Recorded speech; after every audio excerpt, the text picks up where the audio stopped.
Peter, just a couple of days to go now until the first playoff match against Dundee United. Is this you now really going to try and take preparations up a level today? Yeah, preparations will take a step up because first and foremost we know who we're going to be playing now. But we had done some prep for the video, whether it be Morton or whether it be Dundee United, so we're ahead of the schedule, and we know what we're going to face now. Over the two games, United have looked as if it's been convincing, but I don't know if it's been quite as convincing as the scoreline suggests. However, they're showing a decent bit of momentum. They scored 5 goals against Morton, which isn't easy, and we know we're in for a couple of tough ties. You know, we go to Tannadice on Tuesday, but we look forward to it. We certainly don't fear it. I mean, the two teams obviously know each other very well, played each other 4 times this season. I take it there wasn't any real major surprises when you watched the two legs over the past week?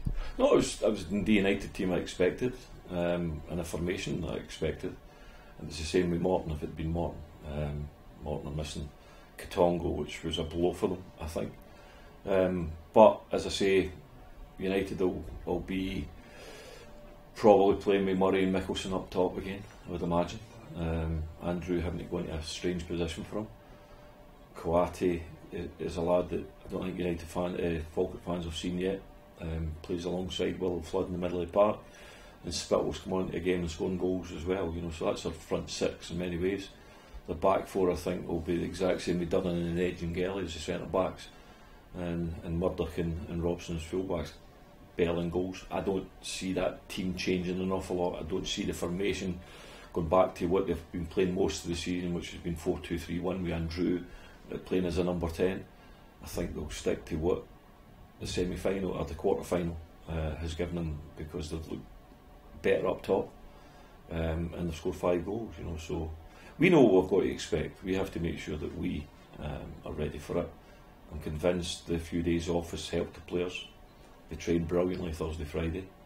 We're now here Sunday preparing, that we'll show some video, and Monday we'll be picking the team and going through our set plays and things like that. You know, so we're excited.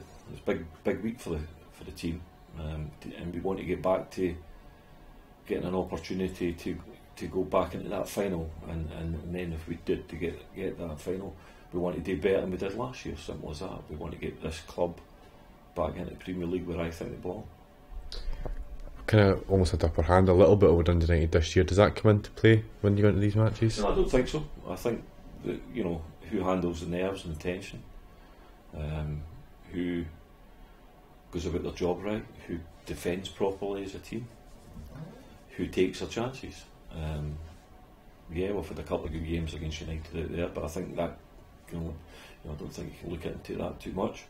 For the draw up there, and we lost the last couple of minutes goal against them, and Dunnan scored up there, you know, so tight games, although the 2 fixtures here have been very one-sided in my opinion, but the games up there have been tight, and I expect no different. I don't expect a tie to go through as like a 5-1 like the quarter-final. I think it'll be tight, and the better team on the night, or both nights, with the team that will go through at the final.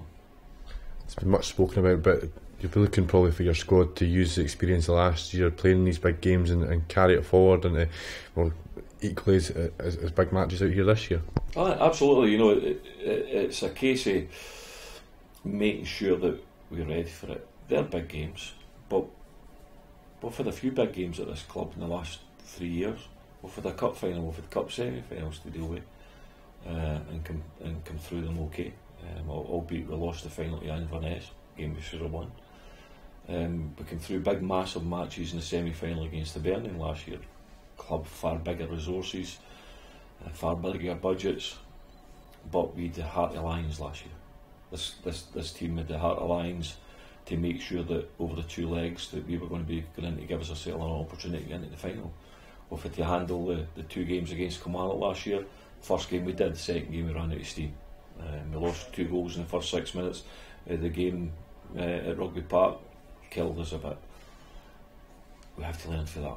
We've got 2 massive games now against Dundee United, a club with far bigger resources again, like Hibs last year, bigger budgets as well.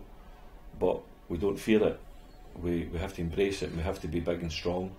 We have to pass the ball, we have to take our chances, we have to defend well at set plays, we have to defend well in open play. We're ready for it with regards to that. We know it was coming, we know what to expect, and last year's experiences hopefully will stand us in good stead that we can take it one step forward. Is this where you're kind of focus on the past few years? You've mentioned like building a squad, and there's now, you can arguably say there's 2 players to the position. Is this a healthy position going into these games? I think it's 4 games in 13 days. Yeah, I think so. I think that the fact that over the last 3 years I've had to work hard to do that rather than having novices on the bench in some ways. You know, you're right what you say, there's almost 2 for every position that are capable of getting in and playing. As we stand just now, Paul Watson's back in full training, Miles Hippolyte's back for suspension.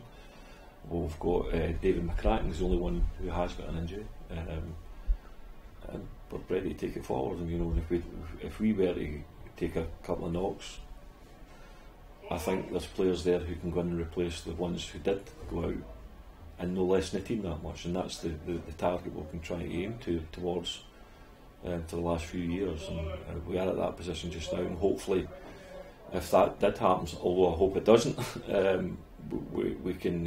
I want to be batting for a team with a team that's fully fit and physically and mentally focused, and I think the players are ready for these matches. Just finally, as is always going to happen in these matches, we'll have a big Falkirk support up at Dundee, a big Falkirk support out here. We've seen it against Dumbarton. It's vital that, you know, this game's over 2 legs and everyone really kind of pulls together now. Oh yeah, the fans at Dumbarton were terrific in a horrible game. A game that was wind, you know, the wind was spoiling it. A game where the pitch was horrendous. It was bumpy and rock hard. But all through the game, the Falkirk fans sang, you know. We need that at Tannadice, and I'm convinced we'll get it. We'll get the backing. I would like the home game against Dundee United here at the Falkirk Stadium to reminisce the Hibs game here. I think if there's one game that the whole crowd was 100% behind us, well, the Falkirk fans, was that game against Hibs when we needed it. We were 2-1 down, and then we gave them a brilliant night by scoring a late goal, you know, and I want to recreate that atmosphere. People mention it as being the best atmosphere at the Falkirk Stadium since Brockville, you know, and I remember many good times at Brockville where the stadium was rocking and almost lifting off the ground. I wanted that place to be here on Friday night when we go into the second leg, hopefully in a really good position, if not, to help us try to get back into the position. But as I say, the fans are huge to us in the next couple of games, but I know for a fact we'll get it back.